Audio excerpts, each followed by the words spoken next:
A poor girl calls a mafia boss and said your son fell on the street and cannot get up. She was just a broke nursing student, until one freezing night changed everything. A dying boy in an alley, a phone call answered by the wrong man. His name, Dominic Vale, the most feared mafia boss in the city. From that moment, her world of light collided with his world of blood, and when love dared to bloom in the shadows, it became the one thing more dangerous than his enemies, each other. The night had a strange stillness, the kind that makes every footstep echo louder than it should. Snow drifted in slow circles beneath the flickering streetlight, painting the empty alley with silver dust. Clara Hayes tightened her scarf and pulled her jacket closer, her breath visible in the cold air. She was late again, another double shift at the diner, another night spent counting tips that never added up to enough. Her sneakers squelched on half-frozen puddles, her shoulders aching, her mind drifting between exhaustion and the quiet kind of sadness that comes from being unseen. Then she heard it, a sound that didn't belong. A soft thud, a muffled groan. Her steps halted. For a second, she thought it was a stray cat, but when she turned the corner, her heart stumbled. A boy lay half-slumped against the wall, his face ghost-pale beneath the streetlight. He couldn't have been more than 16. His clothes screamed wealth, black wool coat, polished shoes, a silver chain glinting against his throat. He didn't belong in this part of the city. Nobody that polished did. Clara dropped to her knees beside him, her hands trembling as she pressed 2 fingers against his neck. A pulse, weak, but there. She looked around for help, but the street was empty, windows shuttered, the world indifferent. She shook his shoulder gently. Hey, can you hear me? No response. His lips were slightly blue. Panic clawed its way into her chest. She fumbled through his coat pocket, found a phone, sleek, heavy, and locked with a passcode, but the emergency screen glowed with one name, Father. She hesitated. Who was she calling at this hour? A parent? A businessman? Someone dangerous? But there wasn't time to wonder. She pressed the number. The call connected after 1 ring. Who is this? The voice was calm, low, and so steady it made her freeze. There's a boy. He's hurt. I found him in an L. Lay near. Describe him. She glanced down. Dark hair, gray coat, maybe 16. A pause, then a sharp inhale. Don't move. The line went dead. She blinked, confused, holding the silent phone. And then, within minutes, the sound came, a distant hum growing louder, like thunder rolling through the city. Headlights broke through the falling snow. 3 black SUVs glided to a stop at the alley's mouth. The doors opened in perfect rhythm. Men in suits stepped out, their faces unreadable, movements precise, trained. And then, from the last car, he emerged. Dominic Vale. Clara didn't know his name yet, but something about him demanded silence. He walked with an authority that made the air itself shift. Tall, tailored, a coat that caught the wind, and eyes, cold, dark, and steady as steel. Without a word, he dropped to one knee beside the boy. Luca, he said softly, voice suddenly human, almost breaking. The boy stirred faintly. Clara's heart twisted. She wanted to help, to say something, but every instinct screamed she was standing too close to something she shouldn't see. Dominic barked an order in a language she didn't understand. One of the men knelt beside him, handing him something, a syringe, a small kit. He worked with precision, no hesitation, like a man used to saving lives, but more used to taking control. When Luca finally exhaled and color returned to his lips, Dominic looked up. Their eyes met, and for a second, Clara forgot to breathe. He studied her, as if memorizing the face of a witness, or perhaps the face of someone he didn't expect to meet tonight. You called me, he said quietly. You didn't run. I couldn't just leave him, she managed. He stood slowly, his coat brushing the ground. Most people would have. He reached into his pocket, pulled out a thick envelope. For your trouble. Clara stepped back. I don't want your money. His brows arched. Slightly, intrigued. People didn't say no to him often, she could tell. Then what do you want, Miss? Clara, she said, clutching her bag, and I just want to go home. For a heartbeat, silence, stretched between them. Then he slipped a card into her hand, black, embossed with silver. Dominic Vale. No title. Just a name that felt heavier than it should. You've done what few would dare, he said. Call tomorrow. I have a proposition. Before she could reply, his men lifted Luca gently into the car. Dominic gave one last glance her way, his gaze unreadable, then vanished behind tinted glass. The convoy rolled away, leaving only tire tracks and the faint echo of something dangerous. Clara stood there long after the engines faded. The alley felt colder now, emptier. She rubbed her arms, forcing herself to move, to pretend this night hadn't just shifted something in her life. When she finally reached her tiny apartment, her hands were still shaking. She kicked off her shoes, turned on the dim lamp, and tried to breathe. The silence was comforting, until she noticed it. The window, slightly open. She hadn't left it that way. A thread of cold air slipped through, brushing her cheek like a whisper. She frowned, heart picking up again. Her eyes darted to the small table near her bed. Something lay there, a piece of metal glinting softly under the light. She stepped closer. It was a small silver emblem, shaped like a wolf, polished and sharp-edged. The same symbol she'd seen on the black cars. She froze. The night seemed to hold its breath with her. She wasn't supposed to be part of their world, but somehow it had already found its way into hers. Clara's phone buzzed on the nightstand. No caller ID. She answered, voice barely steady. A familiar low voice whispered through the static. I told you not to move, Clara. Clara froze with the phone pressed against her ear. That same voice, deep, commanding, unmistakable. I told you not to move, Clara. Her throat tightened. For a heartbeat, she thought it was a dream, some leftover echo from the chaos of last night. But the line was alive. She could hear him breathing, calm and deliberate. You sent someone to my place? She managed to whisper. A faint pause, then the same voice, lower this time. You left something behind. The line went dead before she could ask what he meant. The silence afterward was louder than any sound she'd ever heard. Morning came gray and cold. Clara hadn't slept. The silver emblem still sat on the table beside her, catching the weak light like an accusation. Every logical part of her said to throw it away, forget the man, the boy, the black cars.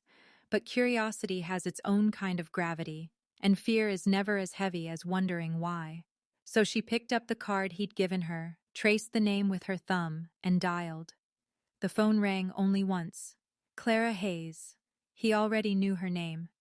Yes, she said, her voice barely steady. You told me to call. I did, he replied. Be ready in 15 minutes. 15 minutes later, the same dark SUVs waited at the curb. The driver opened the door without a word. Inside, the scent of leather and faint cologne filled the air, clean, expensive, unfamiliar. The city blurred past as the car wound through streets she'd never seen before, until it turned onto a private road lined with winter-bare trees and iron gates crowned with cameras. The gates swung open without a sound. The mansion appeared like something pulled from a dream. White stone, tall windows, the kind of silence that money buys. She stepped out, her boots crunching on gravel, her breath catching in her chest. The doors opened before she even reached them. 2 guards nodded her inside. The air smelled faintly of wood polish and secrets. Marble floors reflected the morning light. Portraits lined the walls, faces that watched as she passed. A woman in a black uniform led her through the hall. Mr. Vale is expecting you. Every word was precise, rehearsed. And they stopped before a pair of tall wooden doors. When they opened, the world seemed to narrow into one line of sight. Dominic Vale, standing behind a glass desk, papers arranged in perfect symmetry. He didn't smile. You came. You told me to, she said quietly. That's not the same as wanting to. Clara hesitated. Why am I here? He gestured toward a chair. Because you didn't run last night. Because you kept my son alive when others would have walked away. He leaned back slightly, studying her. I'm offering you employment. She blinked. Employment? My son, Luca, has a chronic condition. He needs someone who can manage his treatment discreetly. You're in nursing school. You've proven capable under pressure. You'll live here, assist our physician, ensure Luca's safety. She looked around the enormous office. Security screens flickered silently behind his desk, showing corners of the estate. You want me to live here? Yes. His tone was absolute. You'll be compensated generously. Clara swallowed hard. It sounded too unreal, too easy. What's the catch? He met her gaze. 3 rules. He held up a finger with each one. No questions about my business, no entry to the West Wing, and you never leave without my permission. The words landed like iron doors closing. That sounds controlling. It's called protection, he said evenly. This world doesn't forgive curiosity. She wanted to protest, but his eyes, dark and unyielding, made the words vanish. The air between them thickened with something unspoken. Then the door opened behind her. A voice, soft, hesitant. Dad? Clara turned. Luca stood there, paler than she remembered, but awake, alert. The sight of him broke the tension. Hey, she said softly. You gave everyone a scare. He shrugged, trying to hide the weakness in his voice. I've done worse. Dominic shot him a warning glance, but Clara smiled anyway. You look like someone who's tired of being treated like glass. Luca's lips twitched into the faintest grin. Finally, someone gets it. Something in that moment, his shy pride, his father's guarded concern, anchored her. These weren't just shadows and secrets. They were people. Flawed, complicated, alive. She exhaled slowly. All right, she said, turning back to Dominic. I'll take the job. He nodded once, as if he'd known her answer before she spoke. You'll start today. Ms. Renee will show you to your room. As she followed the housekeeper upstairs, Clara glanced back. Dominic was already on the phone, voice low, words clipped and foreign. He didn't look up. Her room was spacious, far more than she needed. Large windows overlooking a frozen garden, a bed that could have swallowed her tiny apartment whole. A tray waited on the table, tea, fruit, a folded note in careful handwriting. Welcome, Ms. Hayes. We appreciate loyalty here. The signature was Luca's. She smiled faintly, the first real warmth of the day. Hours passed in quiet rhythm. She unpacked, met the kitchen staff, tended briefly to Luca, checking his medication schedule. He was bright, witty, with the same stubborn streak she'd glimpsed before. Dominic drifted in and out of rooms like a ghost of command, speaking rarely, observing everything. By evening, the mansion changed. Shadows lengthened, the halls whispered. She caught glimpses of men in black moving through the West Wing, carrying cases, murmuring into earpieces. No one explained. No one looked her in the eye. Dinner was silent, except for the clink of silverware and the distant hum of security systems.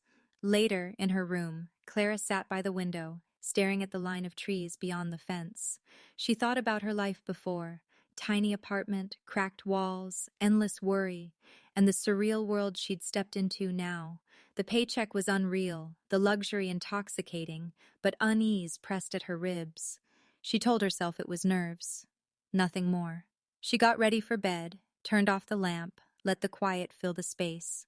But sometime after, midnight, faint voices bled through the wall. She sat up, heart quickening. The words were muffled but sharp. Dominic's voice, hard and controlled, and another man's, lower, urgent. She crept closer, pressing her ear against the cool plaster. Move the shipment before the Donovans find out, the stranger said. A pause, then Dominic's reply, colder than ice. We don't move anything until I say so. Clara's stomach twisted. Shipment? Donovans? She didn't understand, but the tone was unmistakable, danger disguised as business. She was about to pull away when she heard her own name. If she becomes a liability, Dominic said quietly, we remove her. Her blood ran cold. Clara stumbled back from the wall, hand over her mouth. The house that had felt like protection now pulsed with silent threat. Outside her window, the motion sensor light flickered on, and stayed on, as if someone was standing just beyond the glass, watching. The morning after the argument she'd overheard still haunted Clara, its echo lingering in the corners of her mind, like smoke that refused to clear. Every creak in the Vale mansion seemed amplified now. The soft hum of the security cameras, the muted footsteps of staff who never met her gaze for long, the quiet that wasn't peace but watchfulness. Her new uniform still felt foreign against her skin, crisp white against marble halls that looked too pristine, too staged, like a world where everything valuable was kept behind glass. But beneath that glass, she sensed tension, cracks waiting to form. Dominic Vale's mansion didn't breathe, it calculated. Every person inside moved like a piece on a board that only one man could control. She wasn't naive enough to think she wasn't one of those pieces. Still, Luca changed the tempo of her days. The boy who had once scowled at her arrival now lingered in her shadow, asking cautious questions about nursing, school, normal things that felt like sunlight sneaking through the heavy curtains. He'd roll his eyes when she reminded him to check his glucose, but he listened. He laughed once, just once, and the sound made something inside her loosen. He was his father's mirror, but with softness Dominic had buried long ago. It was that gentleness that made Clara's heart ache. She'd catch Dominic watching from the doorway sometimes, expression unreadable, jaw tight, as though every smile his son gave her was a secret he wasn't sure he wanted her to have. Days blurred into evenings filled with polished silver and whispered routines. The staff, Mrs. Lynn, the housekeeper, and the two silent men who pretended to be drivers, treated Dominic's orders like scripture. Clara quickly learned there were doors she wasn't meant to open, rooms she wasn't meant to question. The west wing stayed locked, its hallway swallowed by darkness after dusk. Sometimes, late at night, she'd hear the faint click of boots on marble from that direction, followed by the soft murmur of voices, male, cold, efficient. It wasn't business talk. It was strategy. Her moment of clarity came one evening when she noticed Dominic's right hand, a bruise blooming across his knuckles, purpling beneath the skin. It wasn't the kind of injury someone got from typing contracts or signing papers. She hesitated before asking, the nurse in her winning over the instinct that told her to stay silent. "You should ice that," she said softly, setting a tray of medication on the table beside him. Dominic looked up from a folder of documents, his gaze sharp enough to make her breath hitch.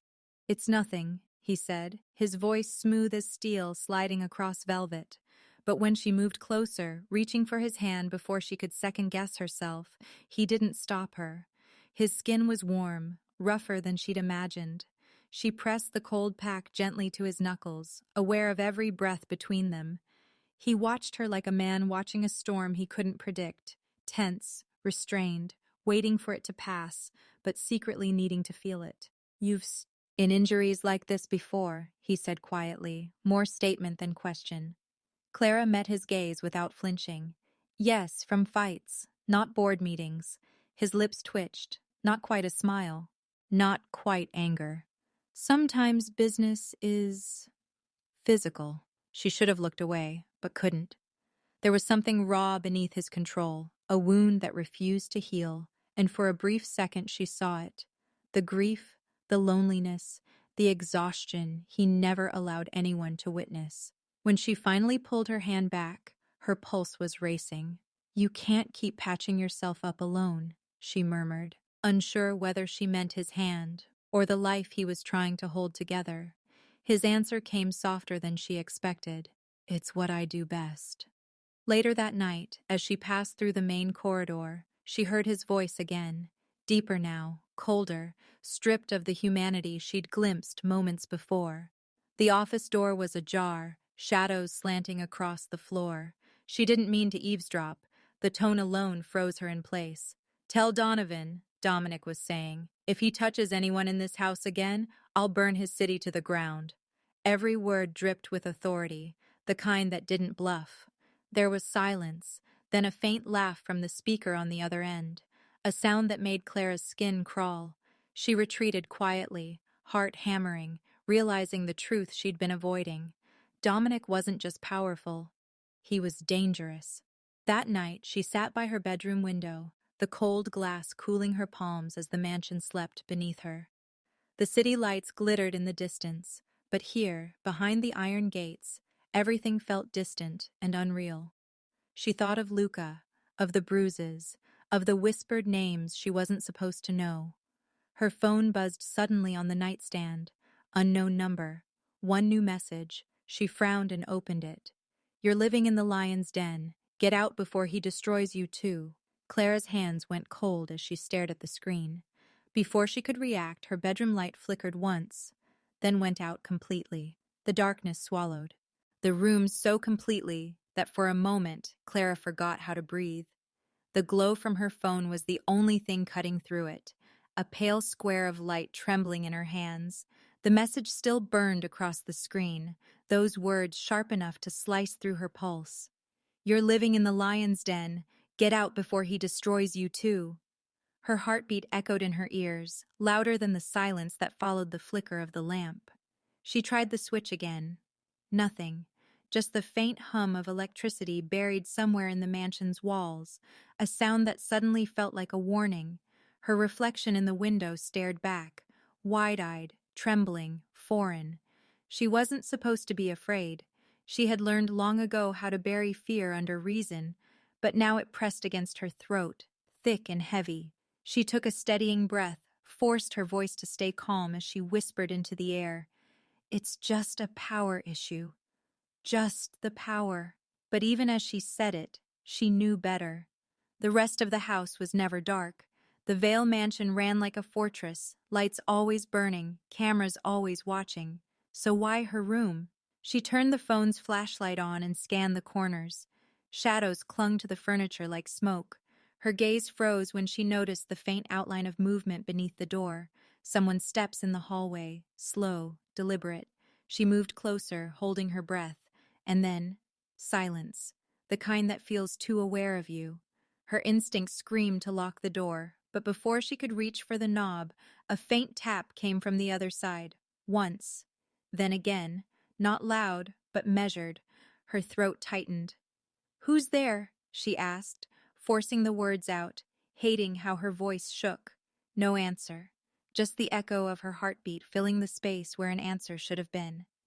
After a long moment, the steps retreated, soft against the marble, until the silence turned like a weight settling over her. Clara backed away slowly, still gripping her phone like a lifeline. Her mind spun with possibilities. Was it Dominic? One of his guards? Or whoever had sent that text? The thought made her stomach twist. How did they know where she was? Her number wasn't listed anywhere. The mansion's phones were encrypted, locked down, which meant whoever it was close. Too close. She didn't sleep. She sat by the window until dawn cracked faint light across the estate, her eyes gritty and her thoughts tangled. When she finally stepped out of her room, the mansion looked unchanged, like the night had been nothing but a fever dream. Mrs. Lynn was already arranging breakfast in the dining hall, her movements as precise as clockwork. "Good morning, Miss Clara," she greeted, her voice polite but distant. Clara hesitated. "Did the power go out last night?" The older woman paused for barely a second, barely enough to notice, before shaking her head. "No, ma'am. Everything functioned as usual." Clara's stomach dropped. "Are you sure? My lights—" "Perhaps a breaker in your room," Mrs. Lynn interrupted gently, but her eyes didn't meet Clara's. She turned away, pouring tea with hands too steady to be natural. The unspoken warning lingered between them. "Don't ask. Don't dig." Clara swallowed her questions and nodded. "Maybe you're right." But as she sipped her tea, her eyes drifted to the hallway mirror and froze. A faint smudge on the glass caught the light, 5 marks, like the outline of a hand. Someone had touched it recently, someone who shouldn't have been in her room. Later that morning, Dominic appeared, sharp in a dark suit, the air around him colder than usual. His gaze flicked over her face, lingering on the faint circles beneath her eyes. "You didn't sleep," he said, not as a question, but an observation. She forced a thin smile. New place. Takes some getting used to.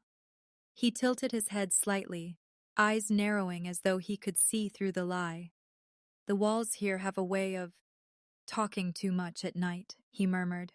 Something in the Elfai tone, almost a warning, almost concern, made her chest tighten.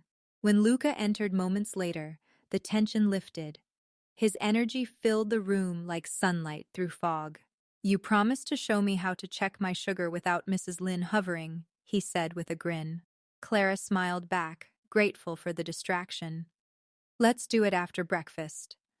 Dominic's gaze followed them as they left, unreadable. But when Luca laughed at something she said, Clara caught a flicker of softness in his expression, a fleeting reminder that beneath his armor, he was still a father. By afternoon, the house returned to its routine, though Clara couldn't shake the unease that clung to her. The shadows in the west wing seemed darker today, stretching longer as the sun dipped lower. When she passed near it, she heard faint whispers, low voices exchanging words she couldn't make out. She took a step closer, curiosity warring with caution. Then, a sudden click. The west wing door, which had always been locked, shifted slightly open, just enough for her to see a sliver of light. Her heart pounded. Someone had left it ajar. She should have walked away. She knew that, but something, some instinct stronger than fear, made her reach for the handle. The metal was cool beneath her fingers. She pushed gently, just enough to peer through. The corridor beyond was dim, lined with portraits covered in dust cloths. A faint metallic smell hung in the air, iron and something else, something wrong. Before she could step inside, a voice behind her sliced through the silence. Curiosity can be a dangerous habit, Clara. She turned sharply. Dominic stood a few feet away, one hand in his pocket, his expression unreadable, but his tone heavy with warning. The faint light caught the edge of his jaw, the bruises on his knuckles faded now but still visible.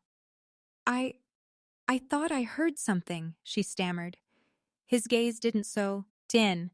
The West Wing is off limits for a reason. She nodded quickly. Of course. I'm sorry. He stepped closer, his presence swallowing the air between them.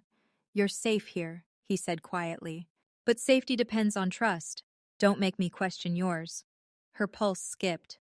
I understand. He studied her for a long moment before turning and walking away, the echo of his footsteps trailing into the silence.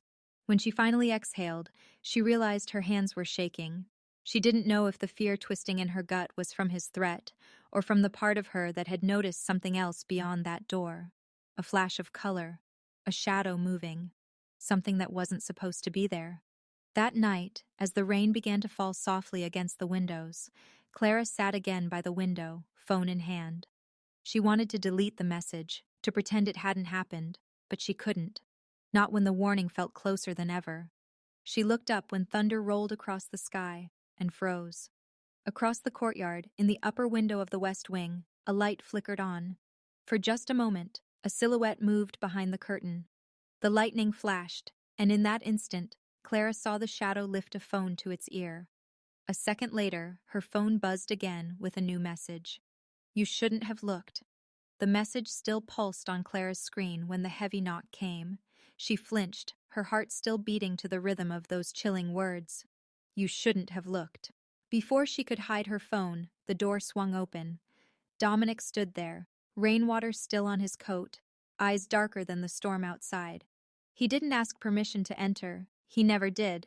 He stepped in, shut the door behind him, and for a heartbeat, silence stretched like a live wire between them. The air in the room felt charged, as if the house itself was holding its breath. Then, in a low voice edged with control, he said, You need to understand something, Clara. Whatever you think you saw, whatever messages you're getting, your old life is gone. It's not safe anymore. The words landed like Ness. What are you talking about? She demanded, clutching her phone tighter. Who sent this? How could they even— Donovan, he interrupted, his tone carved in steel. He knows about you now. The name sent a cold shiver through her spine. She'd heard it whispered in the hallways, murmured by guards who lowered their voices when she passed. Donovan, she repeated softly, tasting the danger in it. Dominic nodded once. He wants to hurt me. He'll use anyone he can. That text wasn't a warning, it was bait. Her throat went dry, the pieces starting to fit together in ways she didn't want them to. So what? I'm just, what? A pawn in your war? The words came sharper than she intended. His jaw tightened. You were in the wrong place at the wrong time, and now you're marked. Something inside her snapped at that. Fear tangled with fury. You could have let me walk away that first night, she shot back. You had your guards, your money, your perfect control. Why keep me here if I'm just another liability to clean up? Her voice cracked at the end, trembling with the anger she'd buried too long. Dominic's eyes didn't waver. He stepped closer until she could see the faint scar beneath his jaw, the one that made him look too human for a man who terrified the world. I don't let go of things worth saving, he said quietly. The words hit deeper than they should have. Clara's breath caught, her heartbeat stuttering. For a second, the storm outside was the only sound between them, the wind pressing against the windows like it wanted to be let in. You think I need saving? She whispered. He didn't answer, just looked at her, gaze heavy with something she couldn't name. And for a moment, it wasn't fear that held her. It was the pull, the dangerous, unspoken current that had been building since the night they met. When he finally turned away, the distance he put between them felt colder than the rain. You'll stay in this house until I say otherwise, he said, his voice back to command. Guards will be posted near your door. You don't step outside. You don't talk to anyone. Unless I approve it. Clara stared at him, disbelief flooding her. So that's it? I'm a prisoner now? He paused at the door. No, he said. You're under protection. Then he was gone, leaving her alone with her thoughts, her heartbeat, and the storm that refused to let up. Hours passed before she could move. She sat by the edge of her bed, watching the rain trace lines down the glass, each drop catching the reflection of her phone screen still glowing faintly on the nightstand. His words replayed in her mind, worth saving. The way he'd said it, like it wasn't about control but something heavier, almost tender. But then she remembered the bruises on his hands, the phone calls filled with threats, and the gun she'd seen once tucked beneath his jacket. Tenderness didn't belong in a world like his. Still, the part of her that should have been terrified wasn't. When she finally drifted downstairs the next morning, the mansion felt different. The guards were doubled. The staff whispered as they passed her, eyes flicking to the corners, to the cameras, as if expecting something to burst through the walls. Luca tried to smile when she saw him in the breakfast room, but even he seemed smaller under the weight of the tension. Dad says we might leave for a while, he said, pretending to focus on his cereal. A few days, maybe. Clara forced a smile. That might be good. You hate it here? He asked suddenly, and the innocence in his tone hit her hard. No, Luca. I just don't know if I belong here. Before he could respond, Dominic's voice echoed from the doorway. We all belong to something, Clara. The trick is surviving what that means. She looked up to find him watching her again, but this time the edge in his gaze was sharper. A call had come in. She could see it in the stiffness of his shoulders. There's been movement, one of the guards whispered behind him. Donov. And's men are active near the docks. Dominic gave a short nod, his hand brushing over his tie like he was readying for battle. The rest of the day unfolded like walking on broken glass. Clara could feel eyes on her wherever she went. Every time she caught her reflection in the polished floors, she hardly recognized herself. Pale, alert, someone who'd crossed a line she couldn't uncross. She tried to distract herself with Luca's care, checking his insulin, focusing on the small routines that grounded her, but her thoughts kept circling back to Dominic's warning, "Your old life is gone." That night, she stood by the library window, the storm gone but the air still heavy. Her phone buzzed on the table again, the vibration slicing through the quiet. For a moment she hesitated, her pulse stuttering. When she finally reached for it, her stomach dropped at the sight of the caller ID. An unknown number again. Every instinct screamed not to answer, but her thumb betrayed her. Hello? There was a pause. A voice, distorted but unmistakably human, rasped, "Tell Vale to come find her if he wants her back." Clara's knees went weak. "Who is this? What are you—" The call ended before she could finish. Her trembling hands lowered the phone, her breath coming fast. Then, the door burst open and one of Dominic's guards stepped in, his face pale, eyes wide. "Sir needs you downstairs, now." She followed without question, her mind racing. Dominic stood in the center of the grand hall, his phone pressed to his ear, jaw locked tight. When he ended the call, his gaze lifted to her, colder than she'd ever seen it. "It's Mrs. Patel," he said flatly. Clara's breath caught. "My neighbor?" He nodded once. "Donovan's men have her. They're demanding I come to the South Docks by midnight." Her voice broke, panic and guilt twisting in her chest. "No, no, she has nothing to do with this. Dom." Innes looked at her for a long, unreadable moment, then said quietly, "He's not after her, Clara. He's after you." She was just the message. Dominic turned toward the window where lightning flashed. Across the distant harbor, his voice dropped, dangerous and low. "He wants a war," he said. Then, without looking back at her, he added, "And I'm going to give him one." Rain hammered the city like a warning that no one dared to hear. The world outside the mansion had dissolved into motion, engines starting, shadows shifting, the sound of men arming themselves with silent precision. Yet Dominic insisted on going alone. Alone, except for her. Clara didn't argue. She couldn't. She'd seen the look in his eyes when he'd said Mrs. Patel's name. That cold, lethal focus that promised no one would stand between him and the person he cared to protect. The moment the black car's doors slammed shut, the night seemed to swallow them both. Clara sat rigid beside him, her hands gripping the edge of her seat as the headlights cut through fog and rain. Dominic didn't speak. His jaw flexed, his knuckles pale around the steering wheel. She had seen him angry before, controlled, composed, but this was different. This was war behind a human face. The city blurred past. Neon lights bleeding through rain-slick glass, alleys like veins pulsing with danger. Every street they turned down, every second that ticked past, pulled Clara further from the life she used to know. She thought of Mrs. Patel's soft laughter, her gentle hands serving chai on Sunday mornings, the way she'd once called Clara Betty. The thought of that kindness being used as bait made something fierce ignite inside her. She turned toward Dominic, voice low but steady. "You shouldn't have brought me." His gaze flicked to her, sharp as broken glass. "You think I'd leave you behind after what he said?" "I think you should have," she whispered, though her heart betrayed her with how much she didn't mean it. They reached the docks near midnight.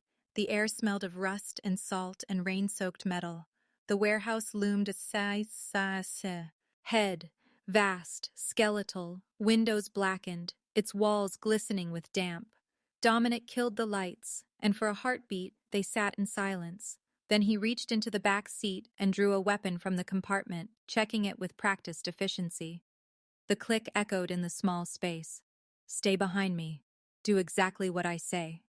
His voice was quiet, but absolute. Clara nodded, pulse racing, every nerve alive.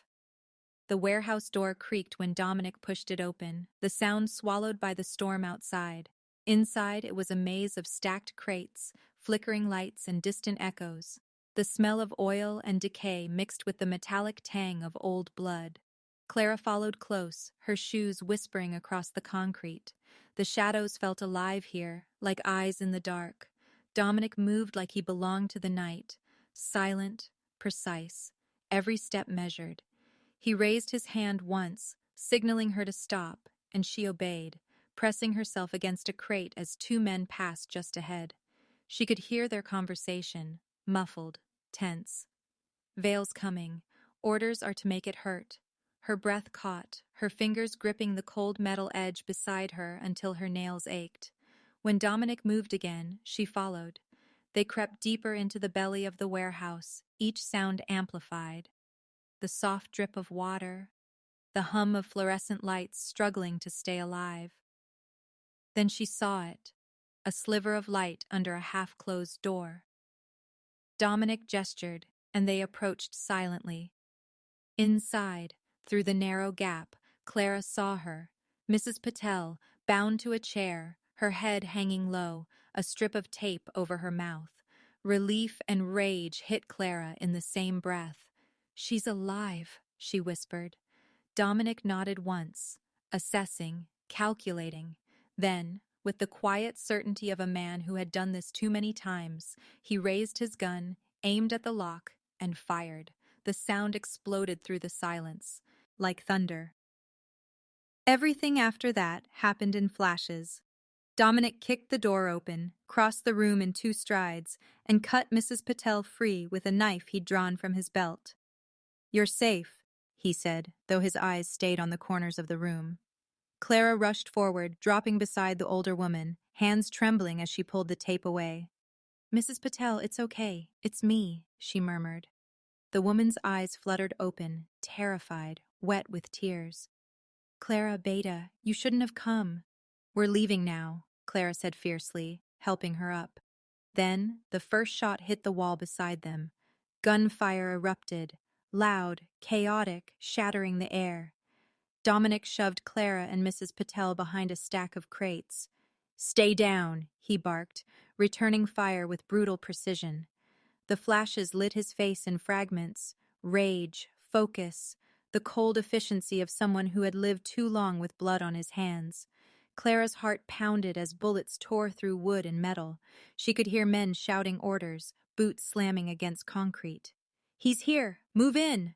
Dominic crouched low, signaling Clara. "When I tell you, run to the exit by the east wall." "I'm not leaving you," she shouted back. "You'll do as I say." "No!" Another bullet whizzed past, splintering the crate inches from her face. She turned, saw Mrs. Patel trembling, whispering prayers under her breath. Clara swallowed hard, grabbed the older woman's hand, and looked back at Dominic. "If anyone dies here," she said, her voice shaking but unyielding, "it won't be her." Something flickered in his eyes, something raw, unguarded, before he turned back toward the chaos, firing again. "You're impossible," he muttered under his breath, almost to himself. Smoke filled the air, acrid and thick. Clara could barely see through it, but she refused to move without him. The sounds were everywhere, shouts, gunfire, the metallic ring of bullets ricocheting off steel beams. Then, a sudden lull, silence, heavy and unnatural. Dominic straightened slightly, his gun raised, scanning the shadows. "Stay down," he said again, eyeing softer this time. The sound of slow, deliberate footsteps echoed from the far end of the room. Clara's stomach twisted. She knew, before she even saw him, that whoever stepped out next was the one pulling every string. And then she saw him. A tall man in a tailored black coat emerged from the shadows, his face half lit by the flickering overhead light. His smile was calm, cruel. A predator who enjoyed the hunt. In his hand, a gun, polished and steady. "Donovan," Dominic said, his voice a quiet snarl. "Vale," the man replied, almost amused. "You always did make such an entrance." Clara's breath hitched. She could feel Dominic's tension, the coiled violence in his stillness. "Let her go," Dominic said, low, deadly. Donovan chuckled. "Oh, I will," he said, raising the gun slightly, "after we finish our little game." Dominic moved instinctively, stepping in front of Clara and Mrs. Patel, his weapon leveled, his body a shield. "You'll regret touching them," he warned. Donovan's eyes gleamed. "Will I? Let's see how much she's really worth to you, Vale." Donovan's finger tightened on the trigger, the muzzle of his gun lifted, and pointed straight at Clara's heart. The sound of the gunshot tore through the warehouse like thunder splitting the night. Clara's scream caught in her throat as smoke filled the air, the echo bouncing off the rusted steel walls. But it wasn't Donovan who fired. Dominic moved before the sound had even faded, a blur of violence and control, the kind of precision that only came from years of surviving hell. The pistol clattered to the ground as Dominic slammed Donovan against the wall, his forearm pressed under the man's throat. Clara could barely process the movement, the speed, the fury, the terrifying grace of it. Dominic didn't shout. He didn't rage. His voice was a low whisper, deadlier than any scream. "You touched what's mine," he said, the words carrying the weight of a sentence, not a threat. Donovan choked out something between a curse and a laugh, blood at the corner of his mouth. "Yours?" he spat, eyes flicking toward Sean. "Clara. Everyone becomes yours until they break." Dominic's hand twitched, but he didn't pull the trigger. For a heartbeat, silence took over. Smoke drifted through the air like ghosts, and Clara's pulse pounded so loud she could barely hear anything else. She held Mrs. Patel close, trembling, unable to decide which terrified her more, the gunman or the man who was saving her. Dominic's eyes met hers for a brief second, and in that single glance, she saw it. Not the cold, merciless crime lord the city whispered about, but a man fractured by grief, driven by a desperate need to protect what little light remained in his world. "Take her out," he ordered, voice steady again. "Now, Clara." She hesitated, frozen, but the tone left no room for argument. As she guided Mrs. Patel through the maze of metal corridors, the air behind them cracked with more gunfire. The rhythm of a war Dominic had chosen to fight alone. Flames began to lick at the edges of the warehouse, sparks dancing through the gloom. The sharp scent of gasoline hit her nose, and Clara knew what he'd done. He was ending it all tonight. When she turned back once, she saw him standing amid the chaos, backlit by the inferno that was consuming the place. His outline was carved in fire and shadow, and for a terrifying, beautiful second, she thought he looked like a fallen angel sentencing his enemies to hell. By the time they burst into the cold night air, sirens were already wailing in the distance. Dominic's men appeared out of nowhere, pulling them into an armored car. Clara kept her eyes on the warehouse as the flames devoured it whole, the roof collapsing in a shower of sparks. The city would call it a criminal fire, another nameless battle in Chicago's underworld. But she knew better. That was judgment and mercy, both delivered by the same man. Hours later, the mansion was silent. The world outside spun woe. With rumors. No survivors found, no traces left of Donovan or his crew. Clara sat alone in the hallway outside Luca's room, wrapped in one of the soft blankets Mrs. Chen had pressed into her hands. Her body was still shaking, her skin smelled faintly of smoke, and her heartbeat hadn't slowed since that final explosion. She didn't know what haunted her more, the violence or the look in Dominic's eyes before it began. He appeared like a shadow at the end of the hall, still in his blood-stained shirt, his expression unreadable. For a long moment, neither of them spoke. The air between them was heavy, not with fear anymore, but something raw, unspoken, dangerously human. Clara finally whispered, "Was it over?" Dominic's gaze flickered, a storm passing through. "For now." His voice carried exhaustion and something else she couldn't name. He took a step closer, and she didn't move away. The faint smell of smoke clung to him, but underneath it was warmth, something solid, grounding. He reached out, his fingers brushing her hand. She should have pulled back. Every instinct screamed to run from this man who burned down worlds without blinking. But she didn't. Her hand stayed. His thumb traced across her skin, gentle in a way that undid her completely. "You shouldn't have followed me," he murmured, voice low. "You could have died." "So could you," she said, meeting his eyes. "And you didn't tell me to run because you wanted me safe. You told me because you were afraid of losing me." The silence after that was so deep it hurt. He didn't deny it, didn't confirm it either, just stood there, caught between power and confession. The clock in the hall ticked once, twice, before he finally whispered, "You keep saving my son." His hand lingered at her jaw, tracing away the faint streak of dirt on her cheek, his breath brushing against her skin. "When will you realize?" he continued softly, almost brokenly. "You've saved me too?" Before Clara could answer, the mansion lights flickered, then died completely. And from somewhere deep inside the West Wing, a single gunshot shattered the silence. The silence after that night stretched into something almost unbearable. The air in the mansion carried a kind of fragile peace, the kind that trembles before it breaks. Clara hadn't slept much since the fire, since the blood, since the moment Dominic whispered those impossible words.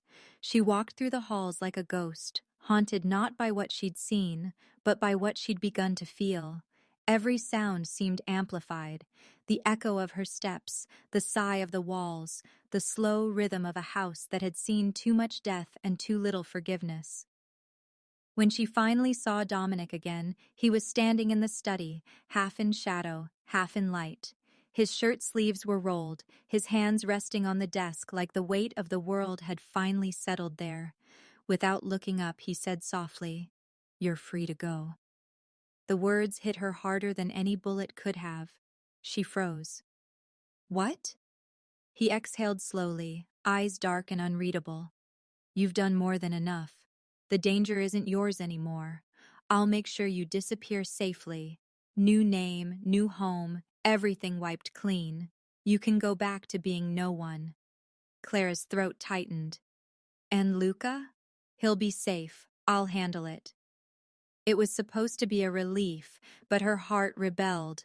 Every instinct screamed that walking away wasn't what she wanted anymore. She looked at him, really looked, and for the first time saw the exhaustion behind the armor, the man who'd built his walls out of fear, not pride. "And you?" she whispered. He met her gaze. Something in his eyes flickered. Grief, longing, guilt, maybe all at once. "I stopped being safe a long time ago." She wanted to leave, but her feet didn't move. She thought of Luca's shy smile, the boy who trusted her more than anyone in this house of secrets. She thought of Dominic, whose silence spoke louder than most people's screams. "Then maybe I'm not supposed to be safe either," she murmured. For a moment, something dangerous passed between them. Not violence, but vulnerability. He stepped closer, slow, measured, like a man approaching something holy. His voice dropped to a murmur. "Clara, you don't understand what staying means." "I do." Her chin lifted, trembling but sure. "It means I don't run when it's hard. It means I stay because I choose to." He closed his eyes, jaw tight, as though her words were knives. "You should hate me." "Maybe I do," she breathed, "but I can't walk away." A muscle worked in his jaw, and for a heartbeat, the mask slipped. The man behind the legend, Dominic Vale, the name whispered in fear, looked utterly human. The next day came like a storm that refused to wait. The convoy carrying Luca to school left the gates as usual, a sleek line of black vehicles under the gray morning sky. Clara watched from the window, her hands wrapped around a mug she didn't drink from. But minutes later, the mug shattered against the floor as the sound of gunfire echoed faintly through her phone. "Shots fired! It's the convoy!" one of the guards yelled, sprinting down the hall. Clara's blood turned to ice. She didn't think. She moved. She grabbed her jacket, ignoring orders shouted behind her. Her lungs burned as she reached the courtyard, heart slamming in her chest. Dominic was already there, barking commands into his earpiece, voice hard as steel. When he saw her, fury flashed in his eyes. "You're not coming!" "Try to stop me!" she snapped back, sliding into the passenger seat of his car before he could grab her. The tires screamed as they tore down the road. Every second stretched like eternity, every breath thick with dread. When they reached the ambush site, chaos reigned. Smoke, broken glass, and gunfire cutting through the morning air. Luca's car had been forced off the road, surrounded by black vans. Clara barely registered Dominic's command to stay put. She ran, ducking behind the wreckage, her heart a drumbeat of terror. She spotted Luca through the shattered window, scared, but alive. Without thinking, she yanked the door open and pulled him close. "You're okay, baby, you're okay." A shot whistled past, grazing the metal inches from her face. Dominic was there in a second, dragging them both behind cover, firing with cold precision. His movements were terrifyingly efficient, the kind of man who didn't miss, who didn't hesitate. But in his eyes was something new. Fear, raw and unguarded. Fear for her. The fight ended as suddenly as it began. Donovan's men fled into the smoke, leaving only wreckage behind. Dominic's chest heaved as he lowered his gun, eyes scanning Clara and Luca like he couldn't believe they were still breathing. Back at the mansion, silence wrapped around them once again, but it wasn't peace this time. It was aftermath. Clara sat on the edge of the couch, hands trembling. Dominic poured a glass of whiskey, his knuckles white around it.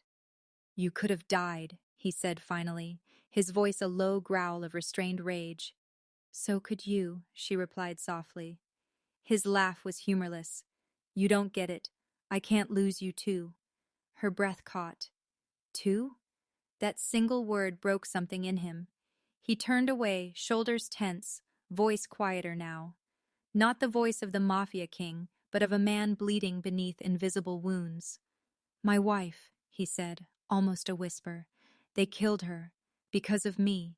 Because I thought I could keep her safe." The confession hung in the air like a ghost refusing to leave. He stared at the fireplace, flames flickering against his face. "I built this empire to control the chaos. I swore no one I loved would die because of me again. And then you—" He looked at her, eyes dark with everything he couldn't say. "You ruined it. You make me forget the rules." Clara's heart twisted. She stood, trembling, every emotion she'd buried clawing its way to the surface. "Then stop fighting it," she whispered. For a moment, the world seemed to narrow to the space between them. His hand brushed hers, hesitant, almost reverent, and the air turned electric.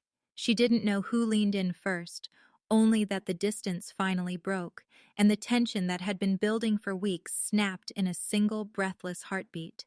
It wasn't gentle. It wasn't clean. It was desperate, aching, alive. When they finally broke apart, both were shaking, not from fear, but from everything that had been waiting to burn. Dominic stepped back first, eyes wild, breath uneven. "You shouldn't have stayed," he said hoarsely. "Then why does it feel like I was meant to?" The words lingered like a challenge, like a promise neither could take back.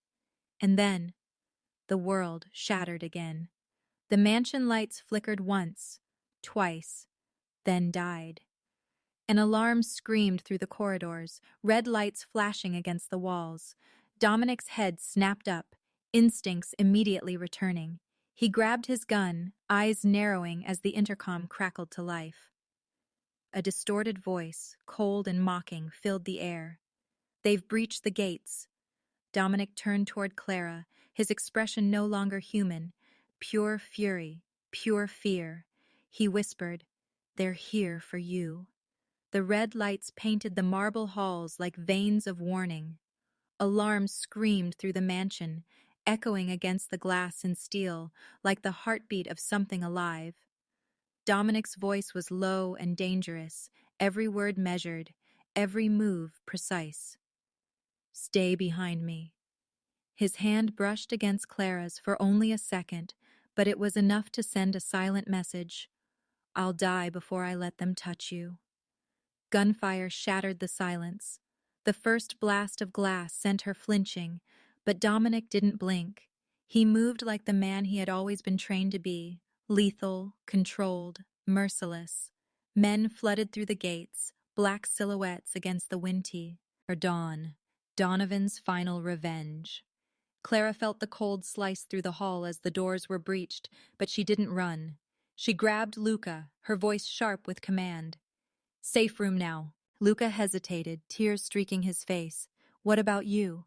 She cupped his cheek for half a heartbeat. "I'll find you when it's over. Go!" He disappeared down the corridor as Dominic barked orders into his earpiece. "East Wing. Lockdown. No survivors." The calm in his voice sent a chill down her spine. It wasn't human. It was survival distilled into a man. But when his gaze met hers, the soldier cracked. Even if just a little. They moved as one, ducking through smoke and chaos. Clara wasn't trained for this world, but adrenaline sharpened everything. Every sound, every shadow. Dominic's men engaged in brutal firefights. The air reeked of gunpowder and fear. Dominic caught a man trying to flank them, slammed him against the wall, disarmed him in one swift motion. The sight would have terrified her once.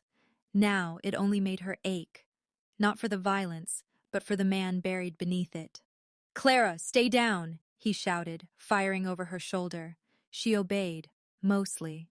When one of the intruders broke through the side door, she didn't freeze. She hurled a heavy vase with shaking hands.